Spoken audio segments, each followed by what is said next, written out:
इस video lecture की श्रृंखला में आज हम बीए पार्ट सेकंड का फर्स्ट पेपर सामाजिक अनुसंधान की पद्धतियाँ, और उसमें आज का हमारा टॉपिक रहेगा वैज्ञानिक पद्धति। वैज्ञानिक पद्धति का जहाँ तक सवाल है, यह हमारा सामाजिक अनुसंधान में इसका प्रयोग कहाँ तक संभव होता है या संभव नहीं होता। सामान्यतः इस रूप में इसको देखा जाता है कि हमारे सामाजिक घटनाओं की जो प्रकृति है, उस प्रकृति को देखते हुए हम इसमें वैज्ञानिक पद्धति का प्रयोग कहाँ तक कर सकते हैं, कहाँ तक इसकी सीमाएं हैं, क्या हम प्राकृतिक विज्ञानों के समान वैज्ञानिक पद्धति का प्रयोग इसमें किया जा सकता है, या उन विज्ञानों की भांति हम वैज्ञानिक पद्धति का इसमें प्रयोग नहीं कर सकते, ये इसमें देखा जाता है। तो वैज्ञानिक पद्धति को समझने से पहले हम देखते हैं कि विज्ञान क्या है। क्योंकि वैज्ञानिक पद्धति वह पद्धति है जिसमें विज्ञान का प्रयोग किया गया है। अध्ययन करने का वह तरीका, वह पद्धति, वह उपागम जिसमें विज्ञान का यदि प्रयोग हुआ है, तो उसको हम कह सकते हैं कि वैज्ञानिक पद्धति है। तो इस वैज्ञानिक पद्धति को भली भांति समझने के लिए आवश्यक ये होगा कि हम पहले विज्ञान को जानें कि आखिर विज्ञान क्या है।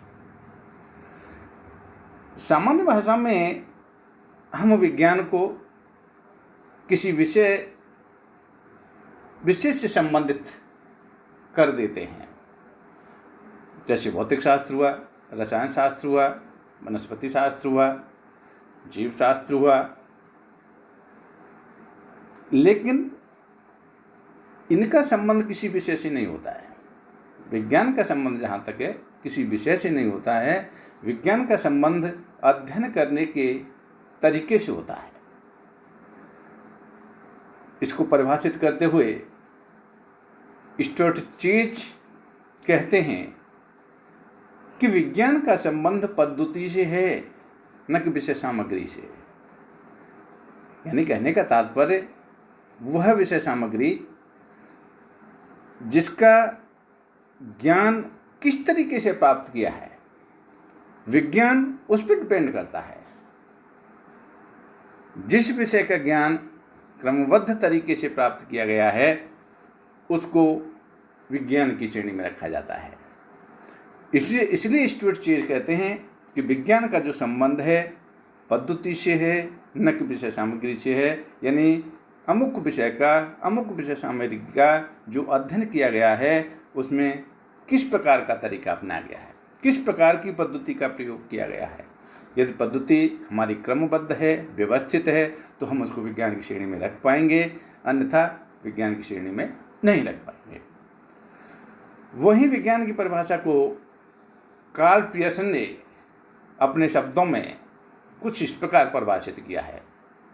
वो कहते हैं कि सभी विज्ञानों की एकता उसकी पद्धति में है, न कि केवल उसकी विषय वस्तु में है। कार्ल पियर्सन का भी जहाँ तक सवाल है, ये भी वही बात कहते हैं कि विज्ञानों की एकता उसकी पद्धति में है। यानी किसी भी विषय वस्तु का, विषय सामग्री का जो अध्ययन किया जा रहा है, वो अध्ययन किस पद्धति के माध्यम से किया जा रहा है। यदि किसी विषय का वैज्ञानिक पद्धति से अध्ययन किया गया है, तो वो विज्ञान है। यदि वैज्ञानिक पद्धति का प्रयोग उसमें संभव नहीं है, तो विज्ञान की श्रेणी में नहीं आता है। इसलिए कार्ल पियर्सन कहते हैं कि विज्ञान की एकता उसकी पद्धति में है, न कि उसकी विषय वस्तु में। यानी यहाँ विषय वस्तु मायने नहीं रखती कि विषय वस्तु हमारी क्या है। विषय वस्तु का अध्ययन करने का तरीका क्या है, अध्ययन करने की पद्धति क्या है, वह यहाँ महत्वपूर्ण होती है। यदि अध्ययन करने का तरीका, अध्ययन करने की पद्धति हमारी वैज्ञानिक है, हमारी क्रमबद्ध है, हमारी व्यवस्थित है, तो वो विज्ञान की श्रेणी में आती है, अन्यथा विज्ञान की श्रेणी में नहीं आती। वही विज्ञान की एक परिभाषा विसेंज तथा विसेंज अपने शब्दों में करते हैं और वो कहते हैं कि यह एक पद्धति या उपागम है, न कि विषय सामग्री जो विज्ञान की कसौटी है। तीनों परिभाषाओं को यदि हम देखें तो तीनों समाजशास्त्रियों ने वही बात कही है।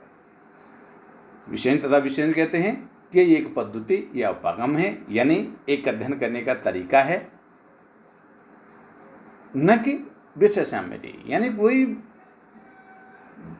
विषय कोई विज्ञान नहीं है। उस विषय का अध्ययन किस माध्यम से किया गया है, उसमें कौन सी पद्धति का प्रयोग किया गया है, उसमें कौन से उपागम का प्रयोग किया गया है, वो ज़्यादा मायने रखता है। और वह पद्धति जिसमें वैज्ञानिक पद्धति का प्रयोग हुआ है वह विज्ञान की श्रेणी में आता है, और जिसमें विज्ञान का प्रयोग नहीं हुआ वह विज्ञान की श्रेणी में नहीं आता है। उपरोक्त कुछ परिभाषाओं के आधार पर जो हमने अभी तक देखी, उसके आधार पर हम कह सकते हैं कि विज्ञान का संबंध किसी विशिष्ट प्रकार की विषय सामग्री से नहीं होकर वैज्ञानिक पद्धति से होता है। दूसरे शब्दों में हम कह सकते हैं कि किसी भी विषय से प्राप्त किए गए क्रमबद्ध व व्यवस्थित ज्ञान से विज्ञान का संबंध होता है। विषय सामग्री हमारी कोई भी हो सकती है, और उस विषय सामग्री में यदि क्रमबद्धता है, व्यवस्थितता है, उसका अध्ययन हमने क्रमबद्ध रूप से किया है, तो वो विज्ञान की श्रेणी में आती है, अन्यथा विज्ञान की श्रेणी में नहीं आती। यहाँ विज्ञान की कुछ विशेषताओं को हम देखेंगे कि विज्ञान की विशेषता क्या हैं, और जब हम वैज्ञानिक पद्धति की बात करेंगे तो जो विशेषता हमारी विज्ञान में हमको देखने को मिलती हैं, वह विशेषता हमारी वैज्ञानिक पद्धति में यदि हैं तो वो वैज्ञानिक पद्धति कहलाएगी, अन्यथा वैज्ञानिक पद्धति नहीं कहलाएगी। तो विज्ञान की विशेषताओं का जहाँ तक बात आती है, तो विज्ञान की विशेषताओं में नंबर 1 हम विज्ञान की विशेषता, पहली जो विशेषता है वो है अवलोकन। ऐसा माना जाता है कि विज्ञान का प्रारंभ अवलोकन से प्रारंभ होता है, और उसकी सत्यता को जानने के लिए वापस अवलोकन पर ही आना पड़ता है। अवलोकन से तात्पर्य क्या है? अवलोकन से तात्पर्य है एक अनुसंधानकर्ता अपनी आंखों का प्रयोग करते हुए किसी भी घटना को देखता है, समझता है, सुनता है, तथ्यों को इकट्ठा करता है, उनका वर्गीकरण विश्लेषण करता है, उसके बाद में एक निष्कर्ष पर पहुंचता है, और फिर निष्कर्ष के बाद में लास्ट में अंतिम वही अवलोकन पर आता है कि हमारे जो कह सकते हैं कि हमने जो तथ्य इकट्ठे किए हैं, हमने जो सोचा था, क्या वास्तव में यह है या नहीं है। दूसरी इसकी विशेषता है सत्यापन तथा वर्गीकरण। विज्ञान की एक प्रमुख विशेषता यह है कि इसमें अवलोकन विधि द्वारा प्राप्त तथ्यों की सत्यता की परीक्षा की जाती है। इसी को सत्यापन के नाम से पुकारा जाता है। अन्य शब्दों में सत्यापन का अर्थ किसी भी प्राप्त तथ्य या निष्कर्ष की प्रामाणिकता का पता लगाना है। सत्यापन के लिए पहली स्थिति से मिलती जुलती किसी अन्य स्थिति को लिया जाता है, और यदि दोनों परिस्थितियों में समानता पाई जाती है या दोनों की प्रकृति एक सी है तो यह कहा जा सकता है कि प्राप्त तथ्य प्रामाणिक है। उदाहरण हम लेते हैं कि हाइड्रोजन और ऑक्सीजन को एक निश्चित मात्रा में जब मिलाया जाता है तो पानी बनता है। यह एक सिद्धांत है, विज्ञान का एक सिद्धांत है कि हाइड्रोजन और ऑक्सीजन को हम एक निश्चित मात्रा में मिलाएंगे तो वो पानी बनेगा। तो जब यहाँ सत्यता की बात आती है, सत्यापन की बात आती है, तो यहाँ हम ये कह सकते हैं कि हमने एक निश्चित मात्रा में ऑक्सीजन ले ली, एक निश्चित मात्रा में हाइड्रोजन ले ली, और उन दोनों को आवश्यक यानी कह सकते हैं कि उन दोनों गैसों को जब आपस में मिलाया तो पानी बना या नहीं बना। यदि पानी बनता है तो यह हमारी क्या हो जाती है, सत्यापन हो जाता है। हम मानते हैं, हमने अपनी आंखों से देख लिया, अवलोकन कर लिया कि हमने एक निश्चित मात्रा में हाइड्रोजन और ऑक्सीजन के परमाणु अणुओं को लिया और वो पानी बन गया, तो ये क्या हुआ, एक सत्यापन हो गया। तीसरी विशेषता है इसकी सामान्यीकरण। सामान्यीकरण से तात्पर्य यानी विज्ञान का एक प्रमुख तत्व या विशेषता सामान्यीकरण के रूप में जानी जाती है। इसका अर्थ प्राप्त तथ्यों के आधार पर किसी सामान्य नियम या सामान्य प्रवृत्ति को ज्ञात करने से है। इसमें कुछ इकाइयों के अध्ययन के आधार पर प्राप्त निष्कर्षों को संपूर्ण तथ्य या पूरे समग्र पर लागू किया जाता है।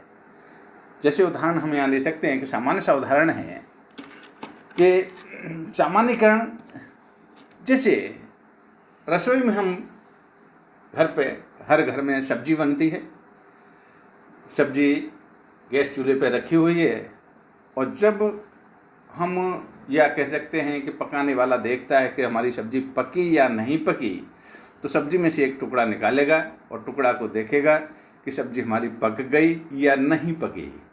यानी वह एक टुकड़े के आधार पर उस कढ़ाई में जितनी भी सब्जी है उस पर लागू करता है। तो इसको कहते हैं सामान्यीकरण। यानी उसने उसे समग्र पर लागू कर दिया। एक टुकड़ा सब्जी का उठाया, उसको देखा, पक गई तो सब्जी उतार दी गई, यदि नहीं पकी तो थोड़ी देर उसको और पकाना है। यानी वो हर टुकड़े को नहीं देखता है, उसने एक टुकड़ा उठाता है और उसको पूरी कढ़ाई की सब्जी पर लागू करता है। तो इसे कहा जाता है सामान्यीकरण, कुछ के आधार पर समग्र पर लागू करना। विज्ञान की जहाँ तक चौथी विशेषता की बात है तो वो है भविष्यवाणी। विज्ञान की एक विशेषता ये भी है कि विज्ञान का एक प्रमुख तत्व जिसमें भविष्यवाणी करने की क्षमता है। यदि किसी भी विषय में प्राप्त निष्कर्षों के आधार पर भविष्य की घटनाओं के संबंध में पहले से अनुमान लगा लिया जाए तो उस विषय को विज्ञान कहा जाएगा। यानी कहने का तात्पर्य ये है कि विज्ञान में एक भविष्यवाणी करने की क्षमता होती है। एक वैज्ञानिक यानी कुछ तथ्यों के आधार पर कुछ तथ्यों को इकट्ठा करता है और तथ्यों को इकट्ठा करने के बाद में वह भविष्य के बारे में यानी अनुमान लगाता है, भविष्यवाणी करता है कि अन्य परिस्थितियां यदि समान रहती हैं तो आगे इसका परिणाम यह रहेगा। एक समाजशास्त्री के रूप में हमें भविष्यवाणी करें कि यदि हमारे देश की जनसंख्या की जन्म दर और मृत्यु दर यदि यही रहती है तो आगे के 10 वर्षों में हमारे देश की जनसंख्या अमुक होगी। यह एक भविष्यवाणी है। भविष्यवाणी कहाँ से की जाती है? यानी तथ्यों को इकट्ठा किया जाएगा, उन तथ्यों के आधार पर एक वैज्ञानिक एक निष्कर्ष निकालता है और निष्कर्ष निकालने के बाद में वह भविष्य के बारे में एक अनुमान प्रकट करता है कि यदि परिस्थितियाँ सामान्य रहती हैं तो इस प्रकार की परिस्थिति बन सकती है। अगली इसकी विशेषता यदि हम देखें तो वो है वैज्ञानिक प्रवृत्ति। और वैज्ञानिक प्रवृत्ति में हम ये कह सकते हैं कि अन्य अनेक और विशेषताएं इसमें देखने को मिलती हैं, जैसे तटस्थता या वैषयिकता। यहाँ तटस्थता या वैषयिकता का मतलब यानी हम उस स्थिति से लगाते हैं कि जब अध्ययनकर्ता तटस्थ और निष्पक्ष होकर घटनाओं का अध्ययन करता है और उन्हें ठीक उसी रूप में चित्रित करेगा, उसी रूप में देखेगा जिस रूप में वे वास्तव में हैं। कहने का तात्पर्य यहाँ यह है कि वह अपने अध्ययन में व्यक्ति की इच्छा, रुचि, रुझान, पूर्वाग्रह, भय आदि को तनिक भी स्थान नहीं देता है। यानी कहने का तात्पर्य यह है कि वह पूर्वाग्रहों से ग्रसित नहीं होता है। उसने जैसे तथ्य एकत्र किए हैं उन्हीं तथ्यों के आधार पर वह निष्कर्ष निकालेगा और निष्कर्ष निकालेगा तो वो निष्कर्ष जो होंगे वह भी सटीक होंगे, क्योंकि उसने तटस्थ रहकर, वैश्विक रहकर उन तथ्यों को एकत्र किया है। यानी यहाँ वो अपनी रुचि और रुचि को शामिल नहीं करता। वो स्थिति जो होती है वो होती है तटस्थता या वैश्विकता। इसमें एक विशेषता और बताइए, धैर्य। तथ्यों को एकत्र करने, उनका सावधानीपूर्वक विश्लेषण करने और कार्य शीघ्र समाप्त कर रिपोर्ट प्रस्तुत करने के लिए अनुसंधानकर्ता पर कई प्रकार के हो सकता है दबाव हों, परंतु उससे जल्दबाजी में न तो अवलोकन करना है और न ही कोई निष्कर्ष निकालना है। वह सावधानी से तथ्यों को एकत्र करेगा, धैर्यपूर्वक उनका अध्ययन करेगा, उनका अवलोकन करेगा, उनका वर्गीकरण विश्लेषण करेगा और अंत में वह एक निष्कर्ष पर पहुंचेगा। तो विज्ञान की हम ये कह सकते हैं एक बहुत बड़ी विशेषता है कि अनुसंधान करता है या एक वैज्ञानिक है, वह धैर्यपूर्वक यहाँ काम करता है। यहाँ कोई किसी प्रकार की जल्दबाजी, किसी प्रकार का दबाव वह महसूस नहीं करता है। तीसरी वैज्ञानिक प्रवृत्ति की हम विशेषता हम कह सकते हैं कि हाँ, एक वैज्ञानिक को या अनुसंधानकर्ता को सख्त मेहनत या कठिन परिश्रम करना पड़ता है या वो करता है। प्रकृति के रहस्यों, अपने चारों ओर के संचार और विभिन्न सामाजिक घटनाओं को उनके सही रूप में समझने के लिए कठिन परिश्रम करने की एक हम कह सकते हैं इच्छा का होना अत्यंत आवश्यक है। क्योंकि जब तक वो कठिन परिश्रम नहीं करेगा, मेहनत नहीं करेगा, जब तक उसको जो तथ्य प्राप्त होंगे वह सत्य तथ्य प्राप्त नहीं हो सकते, सटीक तथ्य प्राप्त नहीं कर सकता वो। तो इसके लिए एक वैज्ञानिक को, एक अनुसंधानकर्ता को मेहनती, कठिन परिश्रमी, ईमानदार और नैतिक होना भी बहुत आवश्यक है। इसकी अगली जो विशेषता है वो है जिज्ञासा की प्रवृत्ति। यानी एक महत्वपूर्ण विशेषता है एक विज्ञान की कि जब तक अनुसंधानकर्ता में या एक वैज्ञानिक में जिज्ञासा की प्रवृत्ति नहीं होगी, जब तक वह कोई अनुसंधान कार्य नहीं कर सकता। क्योंकि जिज्ञासा एक ऐसा गुण है, एक ऐसी प्रवृत्ति है जहाँ व्यक्ति कुछ नया खोजना, नया जानना की इच्छा करता है। उसको कुछ भी नया दिखता है, वो उसमें जानने का प्रयास करता है कि ऐसा क्यों है, ऐसा क्यों हुआ, इसके पीछे क्या कारण है। तो ये होती है जिज्ञासु प्रवृत्ति। तो एक अनुसंधानकर्ता को, एक वैज्ञानिक को जिज्ञासु प्रवृत्ति का होना भी परम आवश्यक है। तो इस आधार पर हम विज्ञान की जहाँ तक बात करते हैं तो विज्ञान की कुछ और विशेषता हमारे सामने निकल कर आती हैं, उभर कर सामने आती हैं, जिसमें कुछ बिंदुवार हम इस प्रकार से देख सकते हैं। जैसे तथ्यों को एकत्रित करने के लिए वैज्ञानिक पद्धति का प्रयोग किया गया हो। यानी कहने का तात्पर्य यहाँ पर ये है कि अनुसंधान कार्य में या किसी भी विषय के अध्ययन में तथ्यों को इकट्ठा करने के लिए, जानकारियों को एकत्र करने के लिए यदि वैज्ञानिक पद्धति का प्रयोग किया गया है तो वो विज्ञान की श्रेणी में आएगा। दूसरा हम ये भी कह सकते हैं कि जहां अवलोकन विधि को काम में लिया गया हो, एक विज्ञान की एक महत्वपूर्ण विशेषता जैसे हमने इसमें देखी थी कि अवलोकन में एक अनुसंधानकर्ता या एक वैज्ञानिक अपनी सभी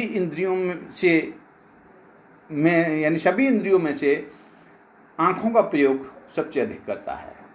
वह आसपास की घटनाओं को आँखों से देखता है, आँखों से समझता है और उसके बाद में तथ्य एकत्र करता है और तथ्य एकत्र करने के बाद में वह एक निष्कर्ष पर पहुंचता है। सामान्य समाज में हमें देखने और सुनने को भी मिलता है कि नहीं मैंने अपनी आँखों से देखा। इसका मतलब क्या है? यानी आँखों से देखा है तो वहाँ सत्यता है, प्रामाणिकता है। इसलिए यहाँ अवलोकन के माध्यम से वो जब तथ्यों को इकट्ठा करता है या अवलोकन विधि का इसमें प्रयोग किया है तो वो विज्ञान की श्रेणी में आता है। अगले बिंदु के रूप में हम ये भी कह सकते हैं कि जहां वास्तविक तथ्यों का यथावत चित्रण किया गया हो, वहीं क्या है का स्पष्ट उल्लेख किया गया हो, तो वो विज्ञान की श्रेणी में आएगा। वास्तविक तथ्यों का यथावत चित्रण से तात्पर्य यह है कि अनुसंधानकर्ता ने या एक वैज्ञानिक ने जो तथ्यों का एकत्र किया है, तथ्यों को संकलित किया है, वो यथावत हों।